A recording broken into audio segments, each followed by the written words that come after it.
자, 창세기 17장 1절에서 14절 말씀입니다. 자, 제목은 생존인가, 번성인가 라는 제목입니다. 자, 세상에서 생존하기 위해 안간 힘을 씁니다. 그러나 하나님은 우리에게 어떻게 말씀하시죠? 번영하라고 말씀하십니다. 우리는 현실에 안주하는 것이 아니라 하나님의 말씀, 하나님의 언약을 믿고 번성하고 하나님의 민족을 확산시켜 나가야 합니다. 그래서 하나님의 축복, 그 약속은 크게 번성하게 하리라 입니다. 자, 생존은 지금의 만족과 안락이지만 번성은 자손 대대로 영원을 향하여 이어지는 것이죠. 생존은 현실이고 지금이지만 번성은 영혼을 향하여 나아가는 형통인 것이죠. 하나님은 나의 정체성을 높은 아버지에서 열국의 아버지로 변화시켜 나갑니다. 아브라함의 의미는 바로 높은 아버지의 의미가 있죠. 하나님은 아브라함을 아브라함이라고 계명해 주십니다. 아브라함은 바로 열국의 아버지, 온 민족의 아버지, 온 나라의 아버지라는 의미를 가지고 계십니다. 세상은 스스로 높아지려고 하지만 하나님은 나를 넓게 하십니다. 자, 창세기 17장 2절 말씀, 내가 내 언약을 두어 너를 크게 번성하게 하리라 하매. 아멘. 내가 내 언약을 두어 너를 크게 번성하게 하리라 하매. 하나님은 우리에게 축복을 주셨습니다. 번성의 축복을 주셨습니다. 이것은 지금 당장의 생존만을 의미하는 것이 아닙니다. 하나님은 우리 한 사람을 크게 번성하게 하실 줄 믿습니다. 약속을 믿고 믿음으로 이 땅을 살아가시기를 원합니다. 자, 1에서 3절에는 어떤 내용의 말씀이 있을까요? 1절에서 3절. 자, 이스마엘이 태어났을 때 아브라함이 몇 세일까요? 지난 어제 말씀이죠. 86세였었습니다.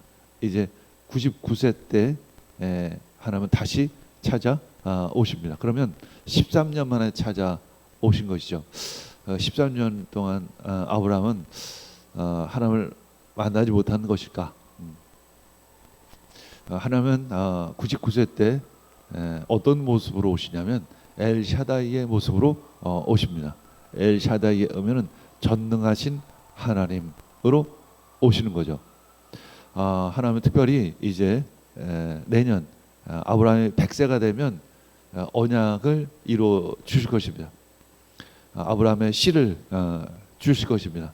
이제 1년을 앞두고 하나님은 엘샤다이 하나님으로 오셔서 아브라함과 다시 언약을 체결하십니다. 이에 아브라함 엎드려 경배를 하죠. 엎드려 경배를 한다는 것은 하나님의 말씀에 반응하고 순종하겠다라는 결단인 것입니다. 자, 1절에서 3절 읽겠습니다. 아브라함이 나이 99이 되었을 때 주님께서 그에게 나타나셔서 말씀하셨다. 여기서의 주님이 바로 엘샤다이, 전능하신 하나님이라는 의미입니다. 나는 전능한 하나님이다. 나에게 순종하며 흠없이 살아라. 나와 너 사이에 내가 몸소 언약을 세워서 너를 크게 번성하게 하겠다. 아브라함이 얼굴을 땅에 대고 엎드려 있는데 하나님이 그에게 말씀하셨다. 아멘.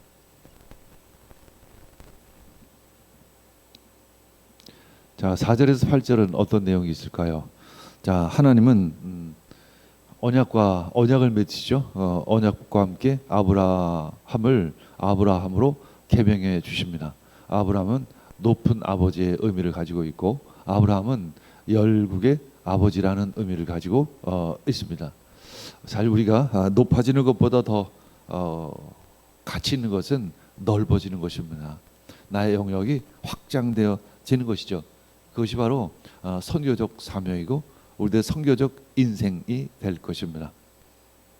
자, 이스마엘이 큰 민족을 이루고 이삭의 아들 에서가 에돔의 시조가 되고, 그리고 야곱을 통해 이스라엘의 민족이 세워짐으로 약속은 이어져 가고, 결국 예수 그리스도가 오셔서 하나님의 언약은 이방인에게까지 확대가 됩니다. 이 하나님의 약속은 단순히 아브라함 또 이스라엘 백성들에게 국한된 것이 아니라 온 이방인 우리에게까지 펼쳐지고 이어지는 것이죠. 그래서 로마서 11장 12절에 보면 이스라엘이 허물이 세상의 부요함이 되고 이스라엘의 실패가 이방 사람의 부요함이 되었다면 이스라엘 전체가 바로 설 때에는 그 복이 얼마나 더 엄청나겠습니까? 사실은 언약을 처음 구약의 이스라엘 백성들이 받았지만 사실 그들은 예수님을 그리스도로 알아보지 못하고 도리어 십자가에 못 박아 죽게 했죠. 그래서 이스라엘의 허물이 되는 거죠. 이 이스라엘의 허물이 세상, 그러니까 이방인의 부요함이 이방인의 구원으로 이어졌다는 것을 의미합니다. 이스라엘의 실패가 이방 사람들의 부요함, 그 구원이 되었다면 결국 후에 이스라엘 전체가 바로 설 때에는 그 복이 얼마나 더 엄청나겠습니까? 아멘. 자, 4에서 8절 우리 함께 읽겠습니다.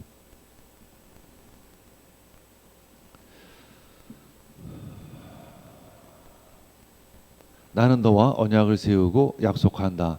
너는 여러 민족의 조상이 될 것이다. 내가 너를 여러 민족의 아버지로 만들었으니 이제부터는 너의 이름이 아브라함이 아니라 아브라함이다. 내가 너를 크게 번성하게 하겠다. 너에게서 여러 민족이 나오고 너에게서 왕들도 나올 것이다. 내가 너와 세우는 언약은 너와 너 사이에 맺는 것일 뿐 아니라 너희 뒤에 오는 너의 자손과도 대대로 세우는 영원한 언약이다. 이 언약을 따라서 나는 너희 하나님이 될 뿐만 아니라 뒤에 오는 너희 자손이 하나님도 될 것이다. 내가 지금 나그네로 사는 이 가나안 땅을 너와 내 뒤에 오는 자손에게 영원한 소유로 모두 주고 나는 그들의 하나님이 될 것이다. 이제 가나안 땅만이 아니라 온 열방이 하나님의 백성이 될 줄 믿습니다. 자, 우리 9절에서 14절은 어떤 내용이 있을까? 9절에서 14절.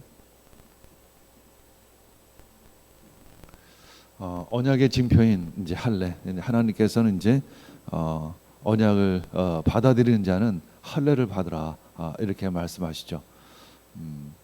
언약의 징표이죠. 이것은 아브라함의 후손만이 아니라 이방인에게도 포함된다는 특징을 가지고 있습니다. 예수 그리스도를 믿는 성도는 육체의 할례가 아니라 성령의 인치심으로 마음의 할례를 받게 될 것입니다. 우린 모두 성령의 세례를 받고 마음의 할례를 받았음을 고백합니다. 그리스도 안에서 이제 변화된 삶을 살아가게 됩니다. 이것이 마음의 할례이죠. 이는 모든 민족을 제자로 삼아 세례를 베풀고 주님의 말씀을 가르쳐 지키게 하라는 그 부르심에 응답하며 살아가는 삶이 될 것입니다. 결국 그래서 우리 이방인 모두가 열방이 모두 마음의 할례를 받게 될 것입니다. 자, 9에서 14절까지 우리 함께 읽겠습니다. 하나님이 또 아브라함에게 말씀하셨다. 너는 나와 세운 언약을 잘 지켜야 하고 내 뒤에 오는 너희 자손도 대대로 이 언약을 잘 지켜야 한다. 너희 가운데서 남자는 모두 할례를 받아야 한다. 언약의 징표이죠. 이것은 너희와 내 뒤에 오는 너희 자손과 세우는 나의 언약, 곧 너희가 모두 지켜야 할 언약이다. 너희는 표피를 베어서 할례를 받게 하려라. 이것이 나와 너희 사이에 세우는 언약의 표이다. 대대로 너희 가운데서 남자는 모두 난지 8해 만에 할례를 받아야 한다. 너희 집에서 태어난 종들과 너희가 외국인에게 돈을 주고서 사온 종도 비록 너희의 자손은 아니라 해도 마찬가지로 할례를 받아야 한다. 결국 이방인 역시 그 하나님의 백성 안으로 돌아오게 될 것이라는 것이죠. 집에서 태어난 종과 외국인에게 돈을 주고서 사온 종도 할례를 받아야 한다. 그렇게 하여야만 나의 언약이 너의 몸에 영원한 언약으로 세워 새겨질 것이다. 아멘. 할례를 받지 않은 남자 곧 포피를 배제하는 남자는 나의 언약을 깨뜨린 자니 그는 나의 백성에게서 끊어진다. 끊어진다. 아멘. 우린 마음의 할례를 받기를 원합니다. 그리고 마음의 할례를 받은 자답게 거듭난 자답게 하나님의 말씀에 따라 살아가기를 축복합니다. 자, 로마서 2장 29절 읽고 마무리하죠. 오히려 속사함으로 유대 사람인 이가 유대 사람이며 율법의 조문을 따라서 받는 할례가 아니라 성령으로 마음에 받는 할례가 참 할례입니다. 이런 사람은 사람에게서 아니라 하나님에게서 칭찬을 받습니다. 마음으로 할례를 받은 사람이 하나님의 자녀이요 또 하나님으로부터 칭찬을 받을 줄 믿습니다. 마음의 할례를 받은 자답게 이 땅을 살아가는 귀한 하나님의 성도들 되기를 축복합니다. 아멘. 우리 계속 말씀으로 나아가기를 원합니다.